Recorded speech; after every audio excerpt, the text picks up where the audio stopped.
welcome back to Naya Reads and Smiles. Nah, nah, nah, nah, no. Yeah. Oh, I can't let him take my soul. Nah, nah, nah, nah, no. Yeah. I can't let him take my soul. Nah, nah, nah, nah, no. Oh, I can't let him take my soul. Nah, nah, nah, nah, no. To another video. I think this little corner is my new favorite reading spot, so you're probably gonna see my kitchen a lot more often.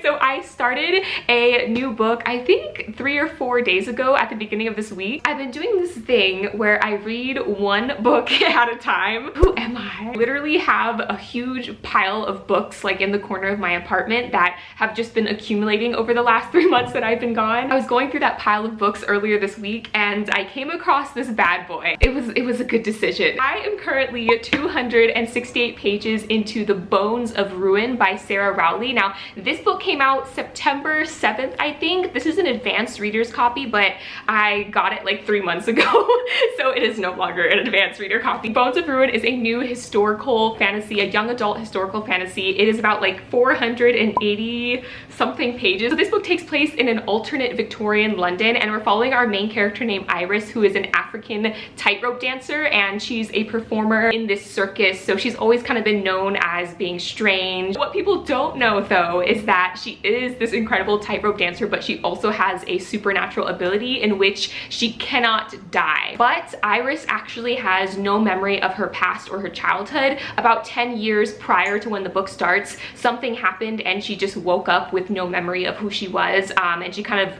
rediscovered these abilities that she had and then ended up working for a circus. Her curiosity leads her to meeting this man named Adam Temple, who is driving me nuts, you guys. Like, I just so badly want to like reach in and just like get into more details, but his name is Adam Temple and he's a part of this secret society called the Enlightened Committee. This Enlightenment Committee, it's so funny thinking about it, but it's kind of scary also thinking about it. A group of very wealthy people who believe that the world is going to end, that some catastrophe is going to happen. They, the rich and powerful and wealthy people, like they should decide who the new leader is going to be of this new world. Decides to hold this competition where they each, there's like 7 of them, they each choose a champion to fight in various competitions, kind of like gladiator style. So there are rumors of people with supernatural abilities, and of course we know our main character Iris is one of those people, but everyone in the committee decides to go and find these people with extraordinary powers to become their champions and to fight for them in the competition. The champions themselves will win a significant amount of money, but the patrons or the people that chose them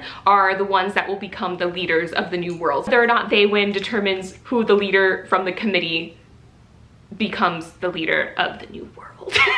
Okay, so that is a lot, right? Like, that's a lot. I'll give you a second to like wrap your head around all of that information I just dumped on you. This book feels like a Victorian era X-Men for anyone who's watched like the X-Men movies. I know some people may disagree with that description, but it has such an X-Men vibe to it, but just set in the Victorian era. It's very dark, almost like more of like a New Mutants vibe. In that movie, they go looking for mutants, right? Or like kids that have abilities. And the whole first half of this book is kind of like that. This is the book that I have been reading this week. A book a day keeps the doctor away. I'm kind of more on like a book a week.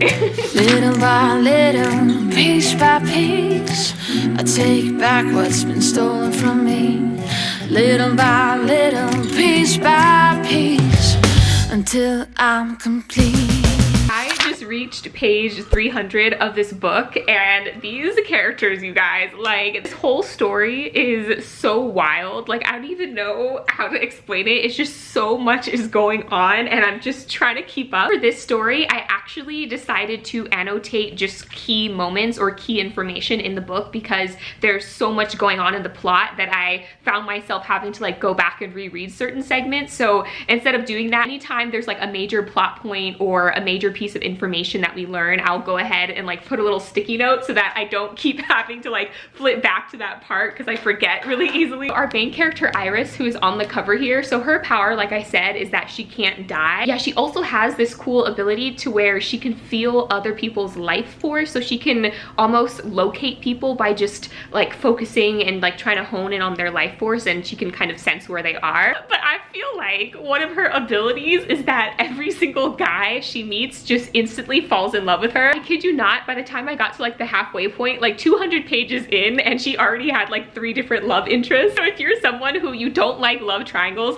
don't worry, because this one's definitely like a love square, possibly a love what comes after 4 size. But oh my god, so this guy Adam Temple, who I mentioned earlier, he's the one who's a part of the Enlightenment Committee and is trying to make Iris his champion for this competition that they're doing. He knows who Iris is. He knows her entire past, he knows where she came from, he knows all about her powers, but he refuses to tell her, and that's kind of like what he's holding over her head, is like, okay, if you become my champion, I will tell you who you are. I will give you your memories back, which makes me think that he may have been, or like may have played a part in her losing her memory, but they haven't like explicitly said that, but that's kind of like the vibe I'm getting. He wants Iris to use her other powers to like help him locate his father, and he just has like this whole list of demands, okay? Not only that, but he's low-key like a love interest as well, like he's one of the 3 I mentioned, and I just don't understand. Like Iris, like she keeps saying things like, oh, I feel some type of way when I'm around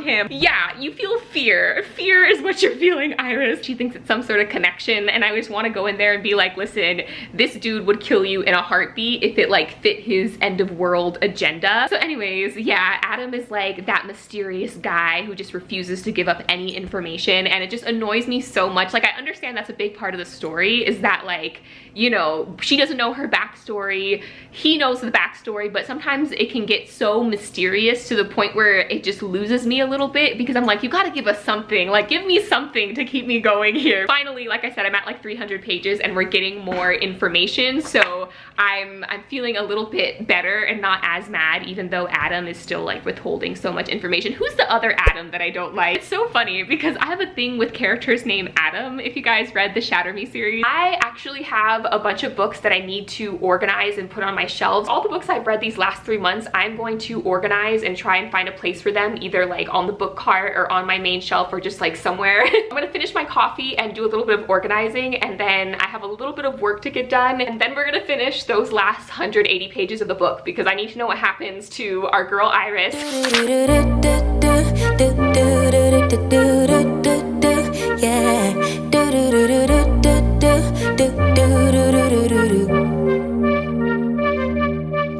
Gosh, you guys, I'm over here like organizing my shelf, but have you guys seen the adaptation for 9 Perfect Strangers? 9 Perfect Strangers by Liane Moriarty is one of my favorite adult thriller books, and it was just adapted on Hulu, I believe. My Nana actually watched it before I did. Hi Nana, she's probably watching this video. I meant to watch the adaptation on the plane, but I fell asleep. So what was the other book I saw on Hulu? Chaos Walking, which is on my top shelf. That's another one that Hulu adapted that I haven't had a chance to watch yet. Yeah, I'm so behind on like all the adaptations. I got The Maidens to fit right next to The Silent Patients, so I'm happy about that, and now I'm gonna try and fit the other books on the top shelf. As you guys know, the top shelf is all my favorite YA books, so I'm just gonna have to figure out, I don't wanna double stack my shelves, but I think I'm gonna have to. We're gonna do Call Down the Hawk and then Mr. Impossible, and maybe I can like, I hate to like double stack, but I think it's time. I think it's time we have a horizontal, a horizontal row. It doesn't look too bad. I think that looks okay, right? Oh, here's Chaos Walking, which is what I was talking about, the other show that was adapted. This is my favorite science fiction series of all time. So I'm hesitant to watch the adaptation because I love the book so much and I hope they do it justice. I have Firekeeper's Daughter and The Four Winds. I'm trying to figure out where I put my other Kristen Hanna book. Aha! Great Alone, my favorite. Okay, I think I'm gonna have to sacrifice the 7 lives, or the 7 husbands of Evelyn Hugo in order to put these two together, or maybe I'll move my Murakami book. Now they're together again, but I think I'm gonna have to double stack this one as well. My shelves are made out of glass, so I have to be careful with like the amount of weight I put on here, but I think it's okay. I think it'll be all right.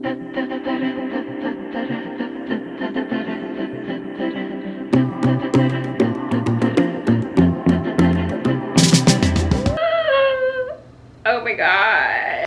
So that was intense. I feel like I need to like light a candle or like cleanse or something real quick. I am 100% serious. I need to like, oh, that was a lot of violence.